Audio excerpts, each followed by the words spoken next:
Hey guys, Dewars here. So, doing a quick video on what I'm going to dub as the Project 88 video. So, you've already seen in my previous video on, actually two of my previous videos of my Model 88 Mossberg shotgun. So, I'll just give you a quick update what I've done since then.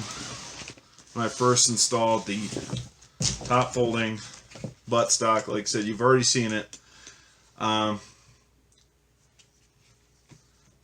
went ahead and I've added this side saddle shell holder, so now I've got 5 more additional shells plus the bandolier sling that holds 25 shells in total on this ear sling.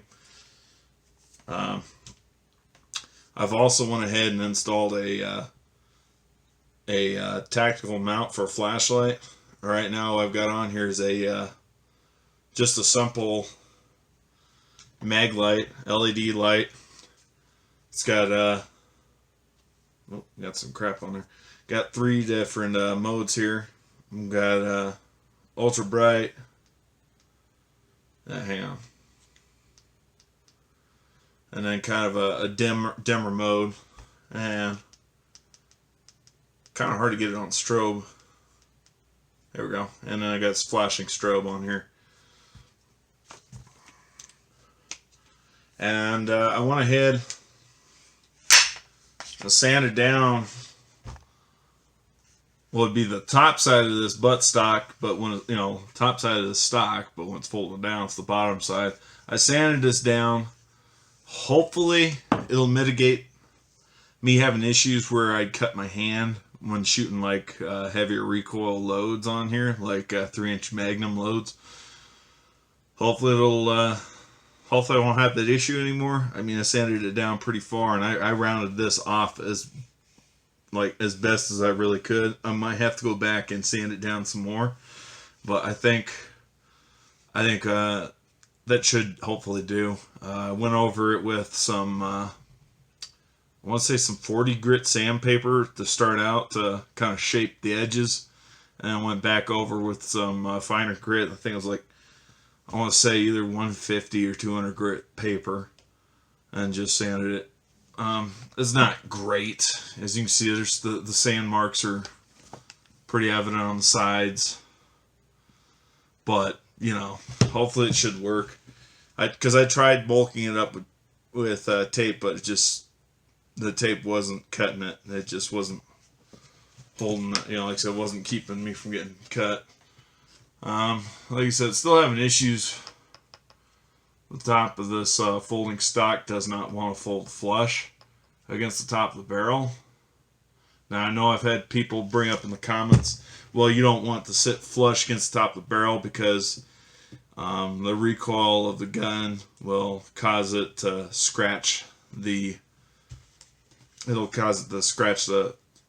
finished surface of the barrel. But this video unfortunately doesn't do this gun much justice because this gun's already got a bunch of hairline scratches all over the barrel. I've even got a couple scratches on the receiver.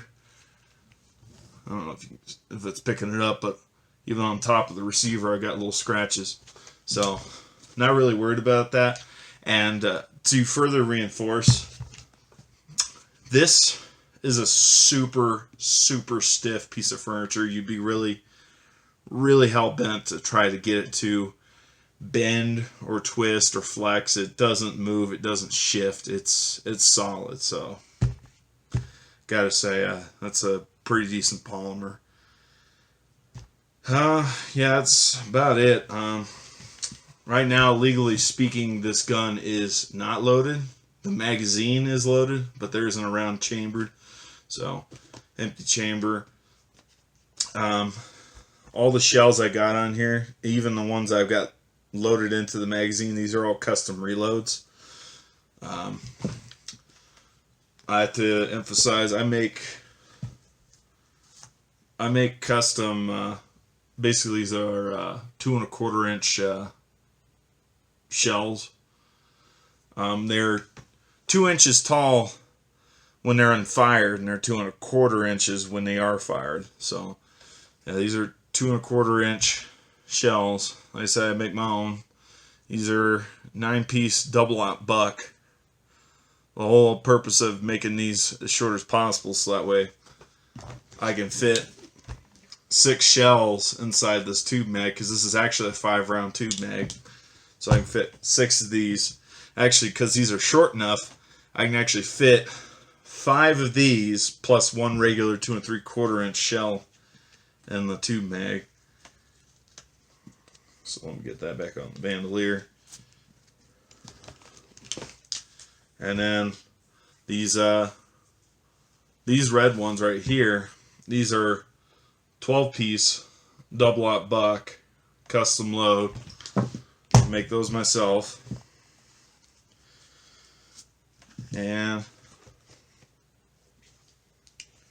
on the tail end here, low brass, but still pack the same amount of punch, same amount of damage. Like I said, low brass, 1 ounce slugs, 2¼ inch shells.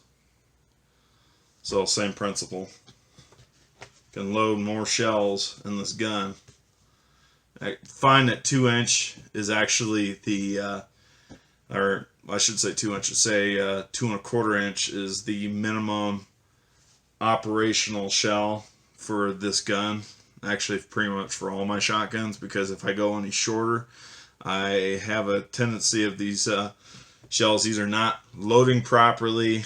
Trying to do like a, they like to do like a tail stand inside the on top of the elevator, because they're so damn short. So if I make them any shorter than what they are, like I said, that's the risk I run. On the tail end of the buttstock here on the side saddle, I've got basically the equivalents of a Winchester PDX-1 shell, okay? These happen to be, all of them happen to be clear shells. I got basically on the bottom here, 1 ounce slug with 3 pieces of double-aught buckshot with a 6-point star crimp. So, yep, this is pretty much the gun in its final configuration. About the most I might do. Like I said, I still haven't found the appropriate butt plate pad to cut up and try to see if I can get super glued to the end of the stock. But that's probably about the only other thing I can think of that I need to do. Other than that, this is pretty much it. This is the shotgun.